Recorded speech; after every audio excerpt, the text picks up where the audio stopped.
Is authentic casting the answer to better representation on screen?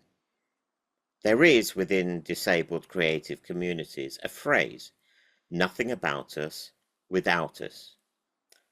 It's about authorship, not just visibility. So is casting the end of the conversation or the beginning?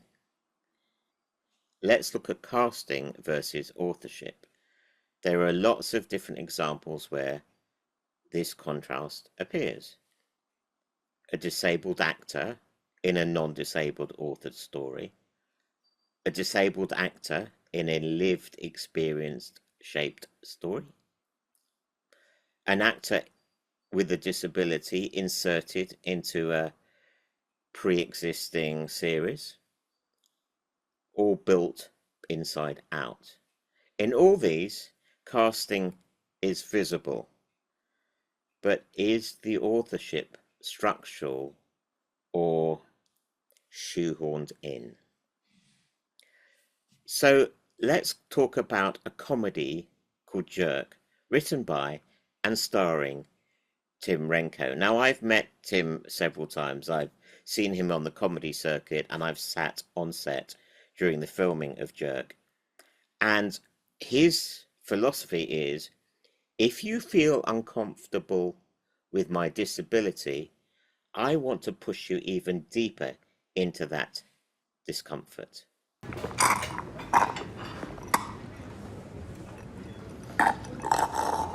Another tap water? Oh, no, thank you. Yeah, mate. No, it's a Tinder date. Oh, well, she's a 6 out of 10, but a shag's a shag. Going for a piss, I'll call you back.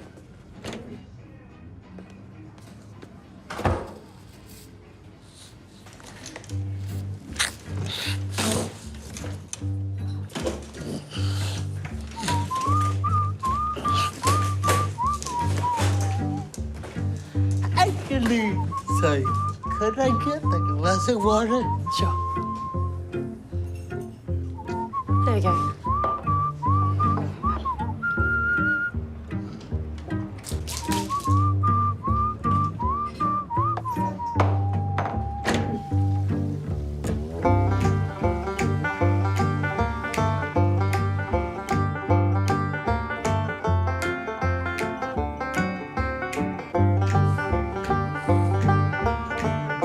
The tone of the series comes from him. It comes from inside. The audience is challenged. It's not reassured. What about Silent Witness? They have included disabled characters within the series. Liz Carr was one of the first disabled forensic scientists. They've had someone who is hearing impaired. They've had a character with dwarfism. It was authentic casting, but expectations still needed to be adjusted. And I talked about that in one of my other blogs. The question is, who decides what's plausible? And there's another piece I'd like to talk about. The film Me Before You. It was non-disabled authored. It had controversial narrative framing. Disability was positioned as a life not worth continuing, and the lead character was played by someone who did not have a disability. You thought you knew best. Well, I don't want those pictures staring at me every time I'm stuck in bed waiting for someone to bloody get me out again, okay? I wasn't going to fix the one of Alicia. I'm not that stupid. Spare me the cod psychology. Just go and raid your grandma's wardrobe or whatever it is you do when you're not making tea.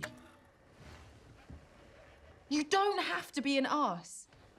Your friend deserved it. I'm just trying to do my job as best I can. So it would be really nice if you didn't try and make my life as miserable as you apparently make everyone else's. And what if I said I didn't want you here? I'm not employed by you. I'm employed by your mother. So unless she says she doesn't want me here anymore, I'm staying. Not because I care about you or particularly enjoy your company, but because I need the money. I really need the money. Just put them in the drawer. It went well around the world, but it really upset many in the disabled community. Now, casting alone wouldn't have altered this spine. Casting a disabled actor in the lead role would not have changed this film, because the point of view came from an insensitive, let's say that, position. So, if a writer, someone with lived experience, can get in early within the production process, then they can influence the structure of the series. If they're brought in late, it's only cosmetic. Tone is shaped at the development stage. Now, I've been in writer's room, I've had conversations with execs, commissioners, producers, script developers, and I've heard this line several times. We've done a disabled storyline before. Now, when I hear that, I try really hard not to get upset, because what they're actually saying is, yes, we've done it, we're not interested in doing any more. They're framing disability as a topic and not a perspective. Representation should be visible. Different people's perspectives should be integrated into story. And that's the area that interests me.